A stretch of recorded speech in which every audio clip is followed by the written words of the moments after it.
Hello everyone, welcome to the Lungleng show. Today we're going to introduce one very important person. He is going to be one of the candidates in the upcoming Lok Sabha election. And in Nagaland we have two candidates, one from Congress and one from BJP-backed alliance. So they're going to be the most prominent figures and competitors in this upcoming election. So I'm very glad that one of them come forward to have a conversation like this. While he comes forward to share his opinion and to share the issues and to share the intentions and objectives of his contest. So I believe we're going to have a very interesting conversation on the upcoming election as one of the candidates. He's here and he's Supongmeren Jamir from Congress Party, and he's currently also the president of the Nagaland Pradesh Congress Committee. Yes, that's true. And he also contested the Nagaland State Legislative Assembly, and he was an MLA from 2003 to 2008 from Mongoya Constituent Assembly. Since then, he has never looked back, and now he is planning to target for the higher platform to carry out his work and to fight the issues that he is passionate about. So thank you so much, sir, for joining me in this conversation. And one thing I really appreciate about people who are working in the Congress is they're not scared of media, they're not scared of questions. They come forward and they're ready to have a conversation like this. So I thank you for coming forward and being available to have this talk. Thank you. In fact, I should be very grateful to you for giving us this opportunity. I was longing to interact with you because I came across all the interviews that you have made with all leaders are very positive, constructive, and it's really giving the message to the people about how to go about and how to correct the societies. Thank you for that. And it's been almost exactly now 1 year since you assumed the post of the Congress President in Nagaland. Yes. Now it's going to be 1 year. 1 year. Yeah. Very congratulations for that. Congratulations on that. Thank you. So, coming back straight to the point, you have decided to contest for this election, upcoming 18th Lok Sabha election. What is your objective? Yes. In fact, I'm so grateful to the rings and files of the Nagaland Pradesh Congress Committee, and especially thanks to our AICC High Command that they have they have given me this responsibility. And I, as a loyal workers of the Congress Party, I have accepted these challenges. I started in the Congress since 1982. Oh. And then I didn't start from the middle or from the top, but I started from the grassroots level, from the unit.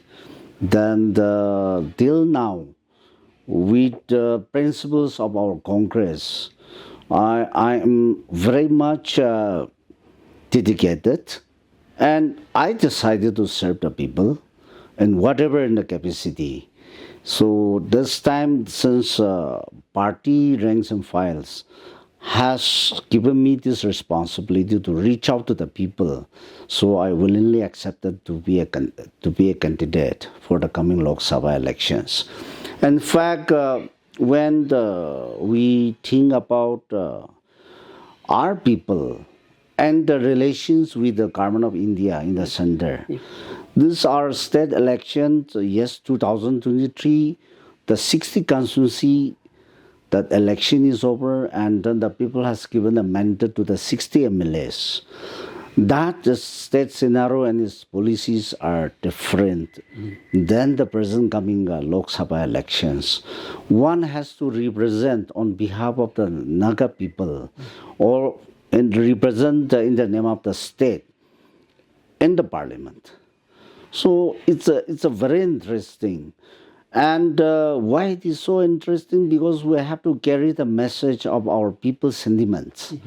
And this may be the best opportunity to show the government of India and the people of the country that Nagas are also in a position to stunt, and Nagas are not easy to bowl by any policies.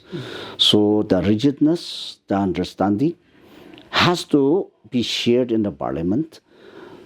And not only that, when the state government is also now the 60 honorable MLAs, which our people has given mandate to them, they also have a role to play. But the parliament, the government of India, which is imposing to our state, and which they are not giving a free access even to the our 60 MLAs led by the chief minister. I think this is a very, very crucial period for our state. So, to bring out the sentiments of the grassroots people, one has to represent very reasonably. So, with that aspirations, our Congress party has decided to contest, and we will carry forward the message to the voters. That's wonderful. Now, when you look at the position of your party in Nagaland, your party is out of power, like it's almost 2 decades ago. And you don't have even one MLA in the General Assembly right now. And also in the center, also you don't have, you're not in the ruling. So, in actual politics, in the ground realities is different. Like it's going to be very challenging for you because this is a politics, a game of money as well, a game of power. So what hope and what are the chances of you getting elected? Also, the alliance of PDA alliance has nominated one person, Jumben Murray, to be the candidate. And compared to his background and your background, politically, he's backed by the powerful netas, powerful people, at least from the center as well as from the state level. However, you are here at the state level. You are the president, and the rest are working under you. So literally, there's no powerful politician backing you here in Nagaland. However, center side, definitely they're backing you. But I want to know, what are the chances of you getting elected? And what is that still small voice that's telling you to contest for this? Yeah, that's true, because they have NDA, BDA alliances, which means that directly the BJP-led government of India is in alliance with the state government. So the BJP, NDDP and its alliance, the BDA, have its own candidate to contest. Whereas Congress, without having any MLA, we have decided to contest. The reason is, for the last 20 years, they have been in the rolling. Yeah. Now, while having their ruling, when having their power, we could see all the policies which are imposing by the government of India to the state government. Unfortunately, being as an alliance with the NDA, the BDA, they are not in a position to carry, and they cannot in a position to speak against their parents' party, that is High Command of the BJP, since they are under them. Now we can see, and this within these 20 years, apart from the state activities, we are concerning of the national policies. Now when the national policy is controlled by the RSS activities with the BJP, it is directly involving in controlling even in the Nagaland state. Now, very simple answer is, they try to suppress the minority. Now, when it comes to a minority, Nagaland is mostly affected. And being at the Christian state, it is going to affect it in total. And that is how it started. They have the BJP and RSS, they are going against secularism. They are trying to bring more citizens under the Citizen Amendment Act. They are wanted to bring all those from the Afghanistan, Pakistan, the Bangladesh, and they wanted to give the citizenship.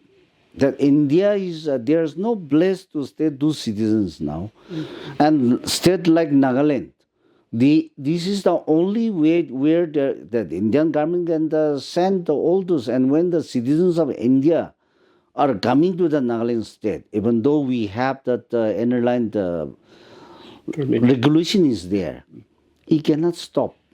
They are being a citizen of India. Then secondly, now up to that CA, they have already amended in the parliament. Now the last chance to save and to emboss, to emboss total that RSS policy is UCC. So that is a uniform civil code. When they apply with that, then we cannot, if we allow them to roll for the 15 years, then definitely it's going to emboss. And this will definitely affect our Naga customs, traditions, and its religions.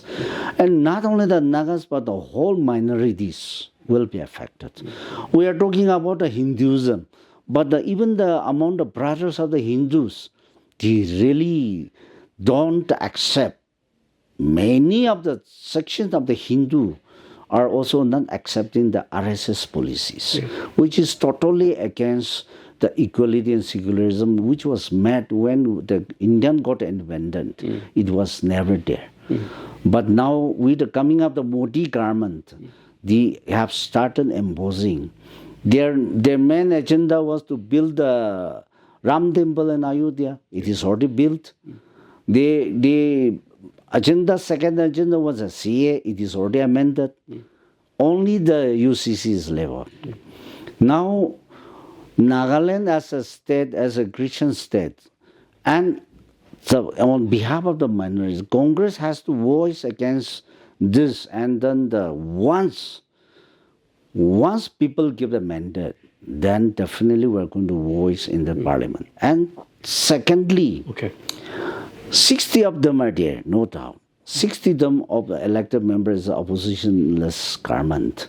They all are there, but they were elected. They have been given mandate by the voters only.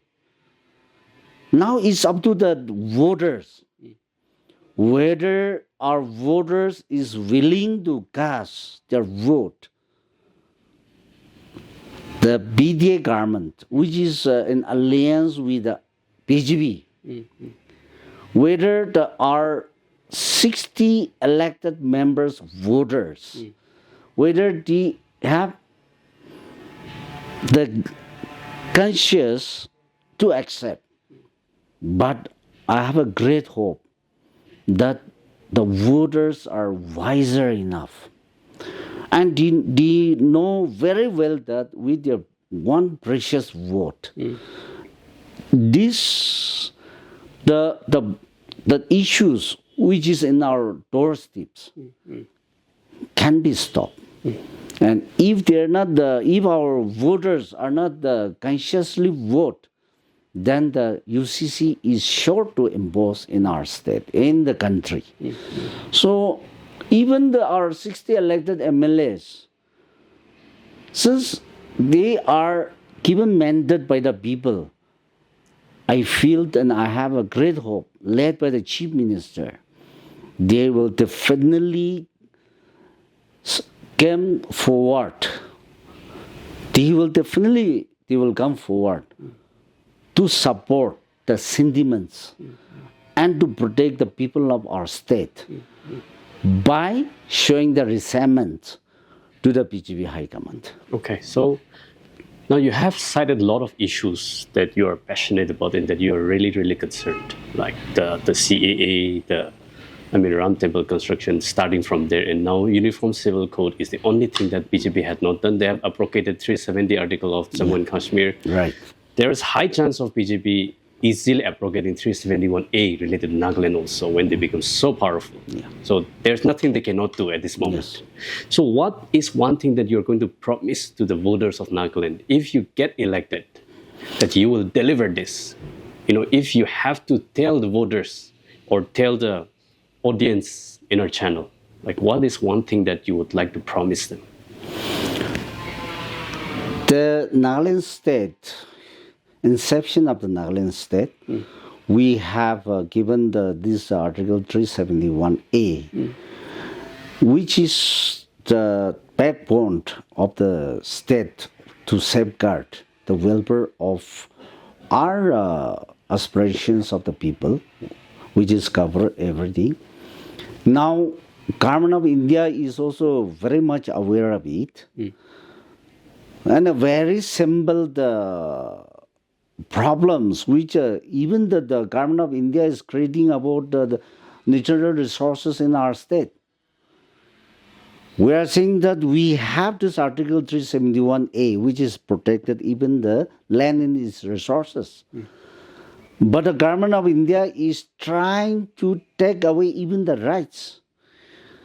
They are not even giving a free hands to the landowners or as well as the state government for this oil also, to extract the oils. But once the Congress, if the people gives a mandate to the Congress and get elected as a parliament, as a member of the parliament, it is the time and moral of the Congress who knows the background of Nagaland state. And our leader, Rahul Gandhi and then the Gargi, they are very serious about what is going on against the wishes of the state people of Nagaland. When our leaders are serious, and equally, once we present, definitely the center will protect our state. Where is the BJP for the last 10 years? They are running, they are being rolling. But the BJP, those who are in the Government of India or the leaders of the BJPs, they are not aware and they don't have any seriousness about with what conditions the Nagaland state has been created. Now there's vast differences with the BJP and the Congress. So Congress is very much in touch from the very inception of the state, and they are aware of our issues. And the Congress or that way Indian bloc will never go against the wishes of our people. Okay, great. So these are the issues that you are seriously taking right now. And, we know that Nagaland has just one Lok Sabha MP. Now, when you go and represent in the parliament, it's very difficult. From our past experiences, we see that it's very difficult for the small state like Nagaland, Manipur, Meghalaya, to represent and debate the issues, concerning these respective states. But how are you going to maneuver if you get elected and get a chance to raise issues like that in the parliament? Because we have seen in the past, the NPF candidates, even the NPF candidate in Manipur didn't even get a chance to speak about the ongoing violent conflict in Manipur last year. But same likewise in Nagaland. Suppose there is an issue in Nagaland. How do you think you are going to get a chance to raise issues in the parliament? Of course, there's a rules for the ruling bench and the opposition bench, no doubt. But MB who goes in the parliament, he should be in a positions when he is representing more than the 20 lakhs populations. He should be in a capacity to maneuver and play in the parliament. And whatever the issues are tabled or pursued by the people of the state has to be seriously monitored, reasonably, and it has to be get done. So it is all having all these rules also, it is all how sincere efforts are initiated by the elected parliament members. If you ever get elected from Congress party, I mean, definitely I believe that you have a better chance of raising issues in the parliament than other regional parties, because Congress is a majority, I mean, like Yes. the top opposition parties right now. So definitely if you get elected, you have a higher chance of being, making yourself more visible than any other regional party. Yes. So that's one thing I would also like to supplement. At the same time, how is your preparation going on so far, and what is your next strategy? I mean, if you don't want to reveal, that's okay, but You mean for the coming election? for the coming election, because now we are hardly 1 month away Yes. for the polls day. Yeah. Now, what is your strategy? And in the last 48 hours, you will not be able to campaign anymore. Yeah. What is your strategy right now? How are you going to take on this? We are Congress are planning. In fact, we really wanted to reach out even up to the village levels, but the time constraint. Because of the time constraint, we have hardly 20 days to go for a campaign. Yes. And today was the last day of the scrutiny was met. Oh, okay. So, and the withdrawal is on 30th. But once the scrutiny is over, then we have to kick up our Right. campaign. Now, we have different committees, even the district committees, state level committees, and some more star campaigners are also coming. But it is unlike the state elections. I feel, and the Congress feel that will send the voices and the requests to the people, even though physically we may not be in a position to reach them out. But definitely the sentiments and the desires of the Congress can be reached to each of the peoples. So, and people also knows that it is not that party system, or it is not against the state policies, but we are going to stand against the national policy, the BJP, RSS, India policies, which are going to give it tortured, or which are going to eliminate all our rights. So people are very much aware of that. Now we want to voice to the people that we are coming, and then we want to stand on behalf of the people of the state. So with a small voice and request, we have a great hope that the sentiments of the voters and the Congress party will be together, and definitely that will work out for the polling day. So in your opinion, now in Nagaland, popularly we have two candidates. Popularly, I don't know how many independents have filed their nominations, but as far as I know, the PDA Alliance candidate and you. So what I want to know is, as voters of Nagaland, they will be going to poll, for voting on 19th of April. Why would people choose you over your rival candidate? See, Dr. Jambrand Mori is a nice person, but unfortunately, his party is alliance with the BJP government. Now, right person with the wrong party. Where is the Congress? We are fighting, and we want to carry the sentiments and to bring the safeguard of the state. We're going to fight for the secularism. And that way, the differences of a Congress and the BDA candidate. And now, as I have mentioned earlier also, it is not against Dr. Jemre, but the voters, the state voters, are going to vote against the RSS and the BJP policy of Government of India. And That is the only way out to safeguard for our state, which in any case, Nagaland has to give a signal by choosing a secular candidate, saying that we are against the autocracy of the RSS and the BJP government. That's interesting. Do you have do you want to give any direct message to the voters of Nagaland? Yes. See, we have so many major issues, especially that framework agreement of 2015 and that agreement of 2017. And another issue is coming up for the MPO. Yeah. I think that three issues will be the major issue where it has to be fight in the parliament. Okay, so you're ready to fight for And these issues? where Congress party is ready to fight because our leader has given us a green signal that once the Indian bloc comes to power, that will be the priority for our state. Okay, so I want to understand you are ready to fight for those three issues.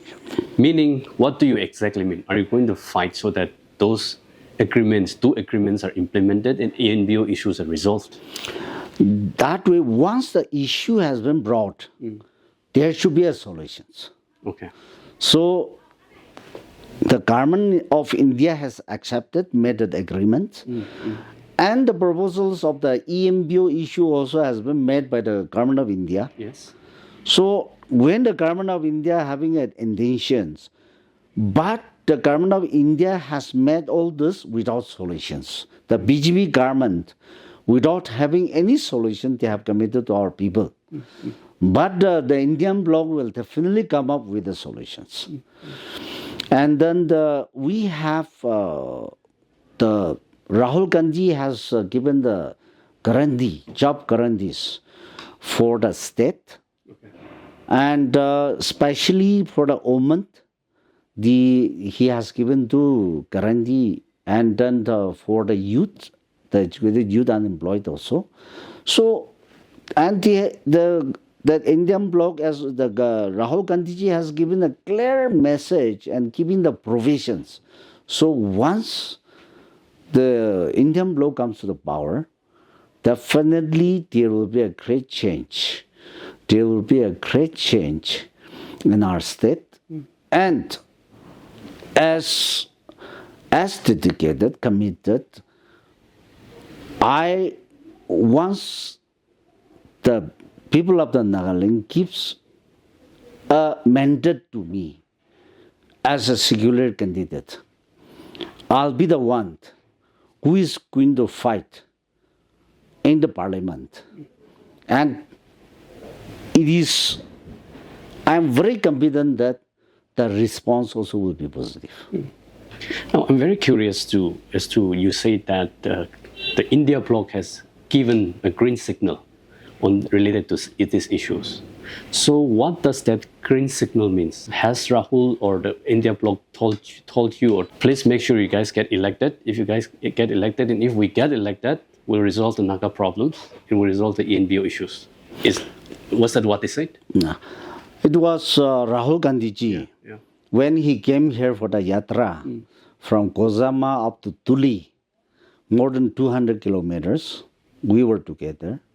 And all out that journey, he wanted to know why, how that agreement is being given, lingering around without having any solutions. And he said there should be a solution. There should be a formula of solutions once it's made that agreement. And he's very serious about that 2015 framework agreement, as well as the agreed positions of the 2017. And he himself has told that if only chance is given, then he will be the main person to tackle up the issues. And that assurance was discussed during our yatra. Okay, well, that's interesting. So the Nagas struggled a lot of, with a lot of problems, political problems, before Rahul came into the scene.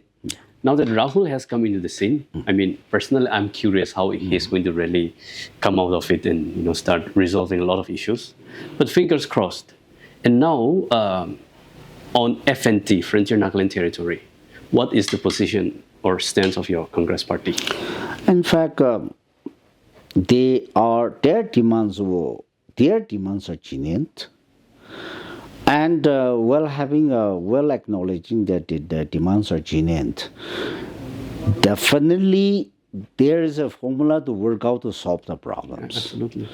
So, with the diplomatic understanding with the brothers and sisters of our EMBU, the aspirations and the seriousness, what we want from the government of India as well as from the government of the state.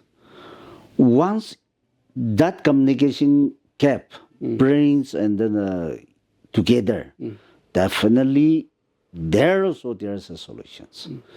So we should not simply neglect that their demand is not acceptable, but it is acceptable and there's a solutions. So in case government of India brings or proposes a plan to resolve that, will your party support that? Definitely. Now the BJP government, the election is tomorrow now. Yeah. So till now, after having so many assurance, they are tracking the issues and they're not fulfilling the demands of our brothers and sisters of the EMBU. Yes, that's true. But once the Indian bloc comes, these issues, for a small state like us, I have a strong feeling that if the members who is representing in the parliament can voice reasonably and rationally, the government of India will definitely take up the issues as per the wishes of the state as well as for the people. Now the last question would be, now so far your candidature was declared a few weeks ago, and so far you have been working and you have been getting in touch with a lot of people. So from your observation and from how you read people's response, like how are the pulse of the people in with regards to a support for you? In fact, the issue is very clear now. It is the BJP RSS who is going against the wishes of the state, the people of the state. Knowingly, we are the Christian state, but the policies are totally against the wishes of the believers, the customs and traditions. And it is not only the Christians or the Nagas, but even the minority, those who are here in the state, are also going to affect it. So knowing fully, when they know very well the danger of the future, I don't think that they will cast in favor of that danger, which is going to spoil the generations. So the voters are wiser enough than the leadership. So definitely they will come in favor of the secularism, which is Congress is standing for. Great. Now, just the last message that you want to give to the voters. What would you like to tell the voters? I'd like to appeal to the voters. If we really want to deliver the justice and to safeguard of our rights, everyone should come, should not miss the voting day on 19 April. If we felt one of our precious votes, that will determine the futures of our generations. So, under any circumstances, the voters should come, they should come and cast their votes, and unlike other days, the village council, the church organizations also should keep an open door to cast the rights of the individual precious votes. Thank you so much. Thank you. I wish you all the best. Thank you. Very best for Thank this. you. Yeah. Thank you.